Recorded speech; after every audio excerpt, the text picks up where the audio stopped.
back. It's that time of year. You want to curl up on the couch with a good book. And if you like something that will take you to another place and time, maybe communing with the boys next door. Author, CBS television writer, and producer Dan Greenberger can help you out with that. Good morning. Thanks for joining us today. Good morning. Thank you so much for having me. Absolutely. So we know you have a broadcast background. What made you decide to write a novel? Well, just something new to work on. I've written mostly for TV. Started out as a sitcom writer. I now work for CBS in Los Angeles, and I've always been a gigantic Beatles fan. They've just always fascinated me. I'm one of those slightly crazy, obsessive Beatles fans who has read everything, and I've heard every take of every song of every album. So I got a lot, of research stored up that I was ready to put somewhere.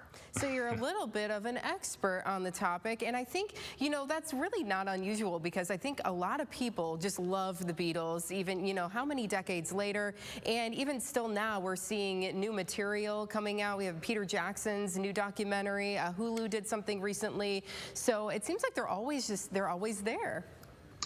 Yeah, and obviously the music is timeless. It's irresistible. People love it. But I think part of what we all love about the Beatles is their story. It's such an unlikely story and so crazy the way they just came out of nowhere, this little hick town in north of England, and basically conquered the world. And there's so many interesting parts of the story, and there's so much comedy and tragedy along the way. And the one part, what my book is about, the part of their story that I got very interested in was very much the beginning of the Beatles. And this is something that the Beatle fanatics know, but I'll mention it for the rest of you, for viewers who might not. But in 1960, the Beatles, who were then teenagers, they got a gig playing in Hamburg, Germany. Now, Hamburg, Germany, at that point was really like the red light district of Germany, probably all of Europe, and it was just overflowing with prostitutes and drugs and drunken sailors because it was a big port town. And so for a bunch of young boys, naive, it was a very interesting place to spend a few months.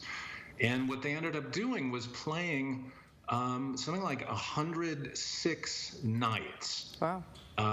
Almost in a row. I think they had Sundays off, like 5 or 6 hours every night. And these are like 3-minute songs, so do the math. That's a lot That's a lot of music, yeah.